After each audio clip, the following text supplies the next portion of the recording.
Magandang gabi mga kaibigan, sa aking mga subscriber, sa aking mga silent viewer dyan. Shout out sa inyo lahat, magandang gabi.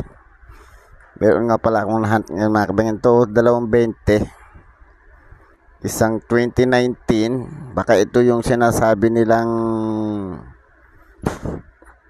common, kasi ang age nito age 3 ito age 3 ito. Tsaka itong isang to mga kaibigan, meron na akong age 1 na 2020. So, pantayin muna natin yung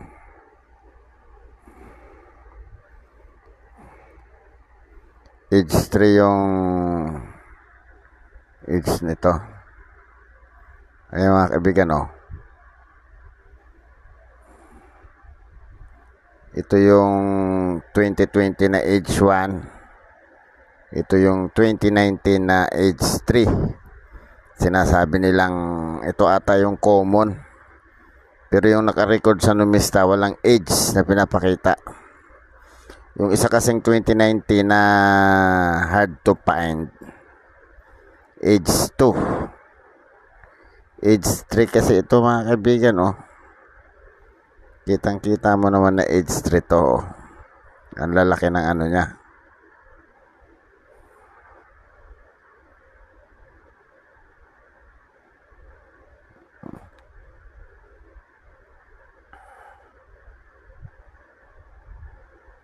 Ang age 2, malaki-laki dito ng konti sa age 1. Dito, ayan mga kaibigan,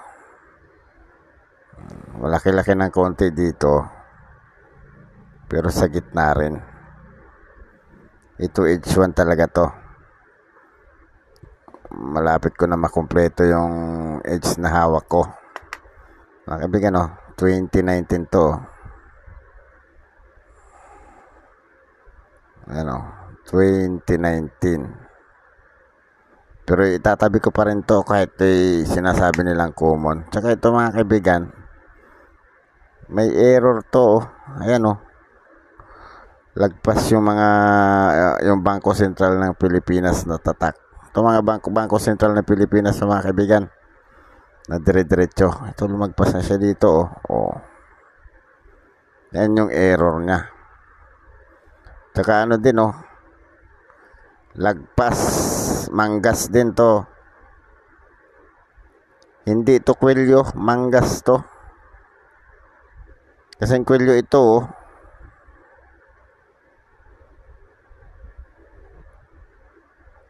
hindi naman pwede maging kwelyo to ng tuxedo, kasi ang kwelyo ng tuxedo dyan lang din sa baba nito.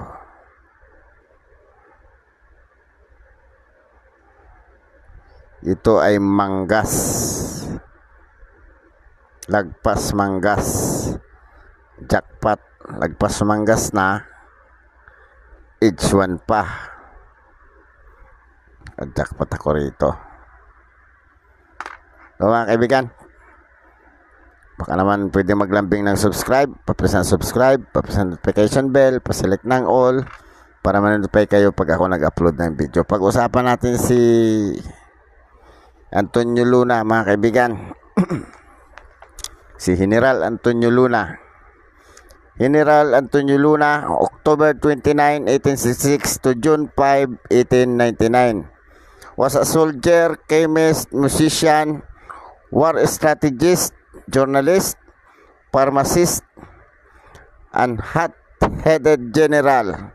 A complex man who was unfortunately perceived as a threat by the Philippines. Ruthless first President Emilio Aguinaldo. As a result, Luna died not on the battlefield of the Philippine-American War, but he was assassinated on the street of Cabanatuan.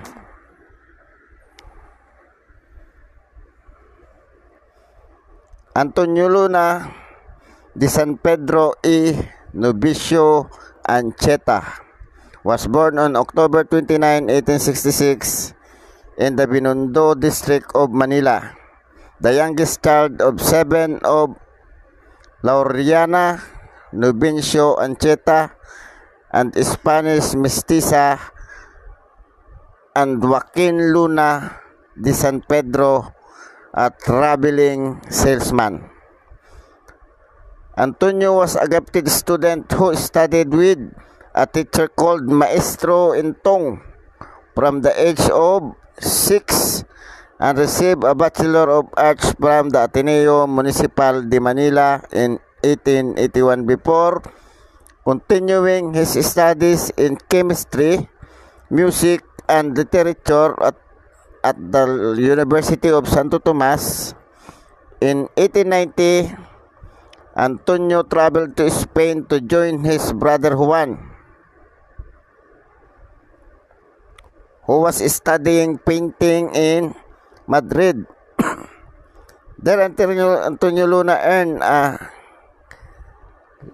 licentiate in pharmacy at the Universidad de Barcelona, followed by a decree from the Universidad Central de Madrid. In Madrid, he fell obsessively in love with local beauty Nelly Bausted, who was also admired by his friend Jose Rizal, but it came to nothing and Luna never married. He went on to studying bacteriology and histology at the Pasteur Institute in Paris and continued on the Belgium to further those pursuits. While in Spain, Luna had published a well-received paper on malaria. So in 1894, the Spanish government appointed him to a post as a specialist in communicable and tropical disease. Nagkasakit pala siya doon.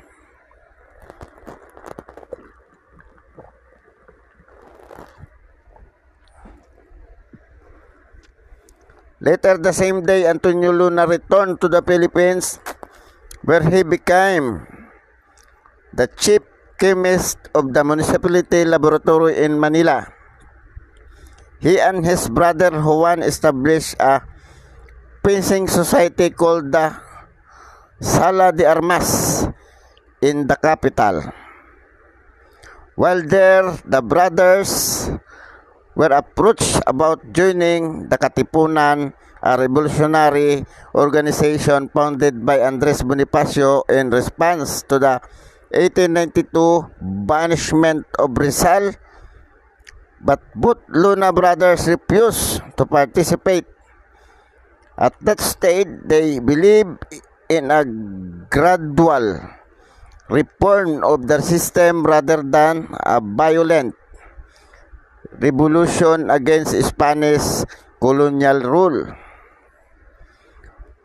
Although they were not members of the Katipunan, Antonio, Juan, and their brother Jose were all arrested and imprisoned in August 1896 when the Spanish learned that the organization existed. His brothers were interrogated and released, but Antonio was sentenced to exile in Spain and imprisoned in the Cárcel Modelo de Madrid. Juan, by his time a famed painter, used his connection with the Spanish royal family to secure Antonio release in 1897. After his exile and imprisonment, understandably, Antonio Luna attitude towards Spanish colonial rule had shifted due to the arbitrary treatment of himself and his brother and the execution of his friend Jose Rizal the previous December. Luna was ready to take up arms against Spain. In his typically academic fashion, Luna decided to study guerrilla warfare tactics, military organization, and field fortification under the famous Belgian military educator General Liman. Before he sailed to Hong Kong, there he met with the revolutionary leaders in exile Emilio Aguinaldo, and in July 1898 he returned to the Philippines to take up the fight once more.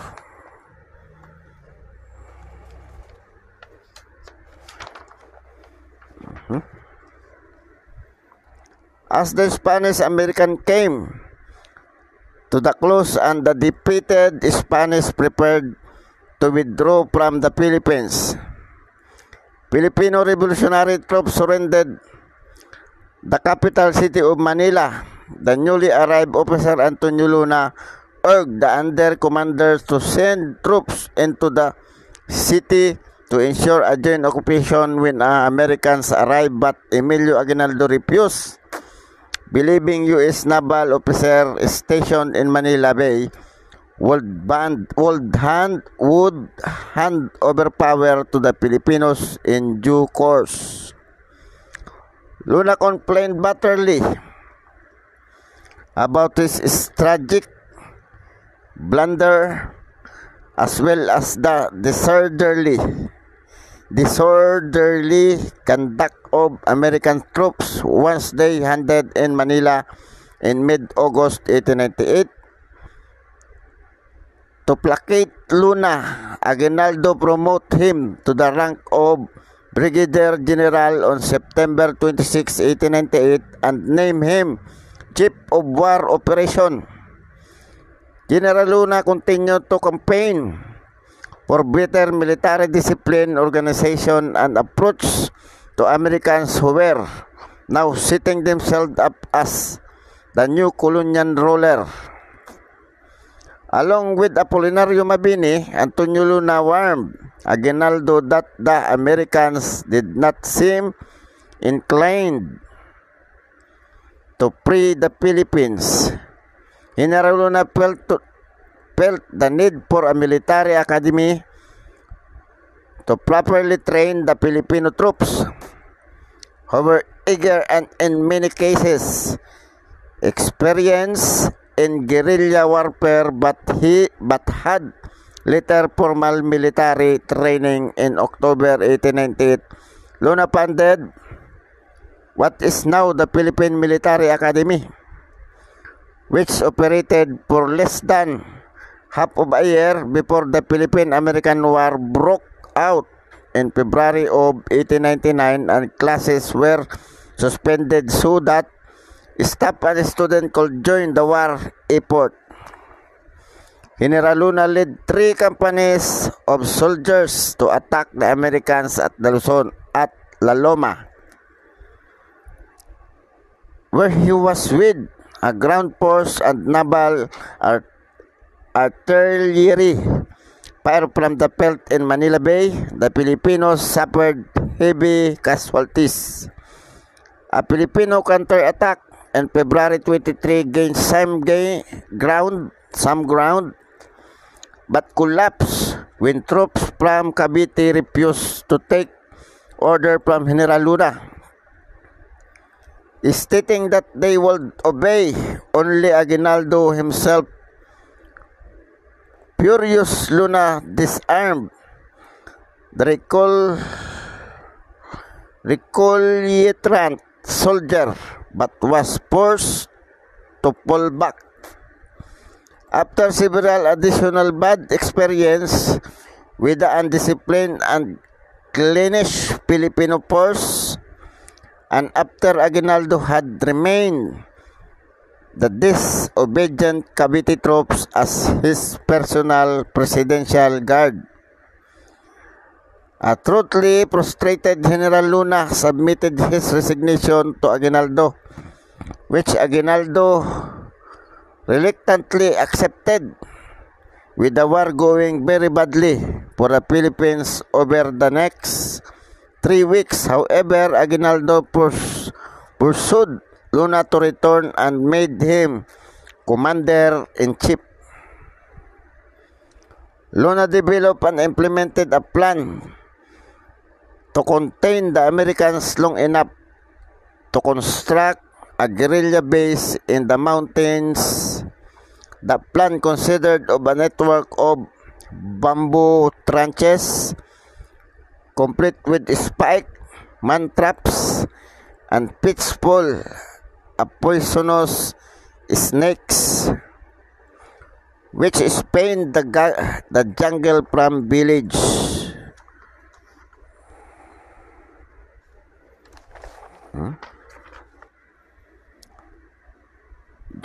to village. Filipino troops could fire on the Americans from his Luna defense line and then melt away into the jungle without exposing themselves to American fire.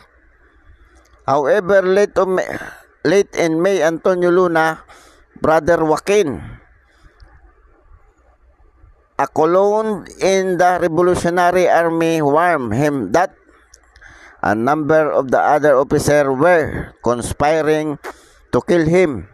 General Luna ordered that many of those officers be disciplined, arrested, or disarmed, and they bitterly resented his rigid authoritarian style. But Antonio made light of his brother as warning and reassured him that President Aguinaldo would not allow anyone to assassinate the army's commander-in-chief. To the contrary, General Luna received 2 telegrams of June 2, 1899. The first asked him to join a counterattack against the Americans at San Fernando, Pampanga, and the second was from Aguinaldo ordering Luna to the new capital, Cabanatuan, Nueva Ecija, about 120 kilometers due north of Manila, where the Philippines Revolutionary Government was forming a new cabinet. Even ambitious and hopeful of being named Prime Minister, Luna decided to go to Nueva Ecija with a cavalry escort of 25 men. However, due to transportation difficulties, Luna arrived in Nueva Ecija accompanied only by 2 other officers, Colonel Roman and Captain Rosca, with the troops having been left behind. On June 5, 1899, Luna went alone to the government headquarters to speak with President Aguinaldo, but was met by one of his old enemies. There instead a man he had once disarmed for cowardice, who informed him that the meeting was cancelled and Aguinaldo was out of town. Furious, Luna had started to walk back down the stairs when a rifle shot went up outside. Luna ran down the stairs where he met one of the Cavite officers he had dismissed for insubordination. The officer struck Luna on the head with his Bulo, and soon Cavite troops swarmed. The injuries general stabbing him. Luna drew his revolver and fired, but he missed his attackers.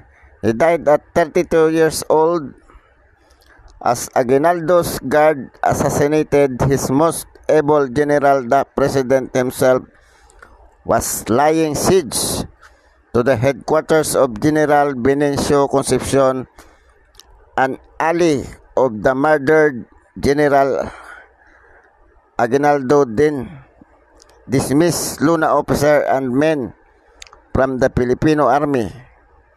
For the American has internecine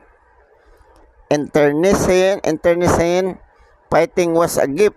General James F. Bell noted that Luna was the only general the Filipino Army had, and Aguinaldo force suffered disastrous defeat.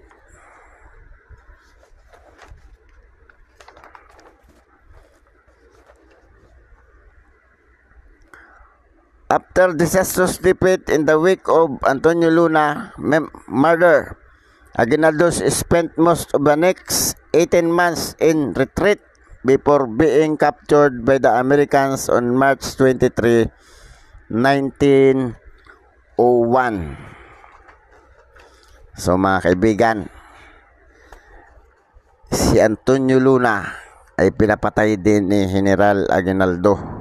Hindi lang pala si Andres Bonifacio yung pinapatay ni Emilio Aguinaldo, pati si Antonio Luna.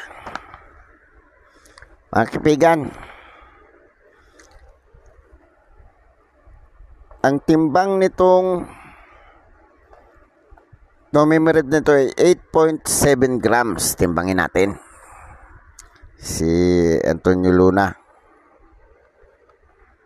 8.7 grams.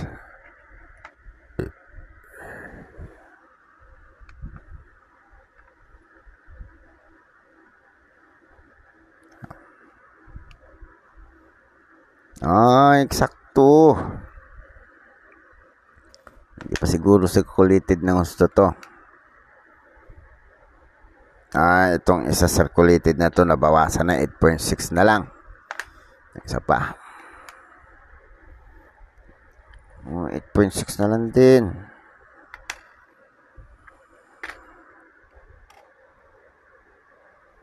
Hmm, 8.6 na lang din, nabawasan ng 0.1.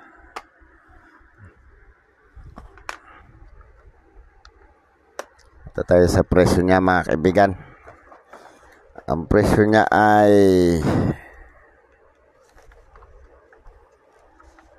ganun pa rin. Hindi pa siya nagbago. Very fine 21, extra fine 93, hanggang almost uncirculated 160 ang uncirculated.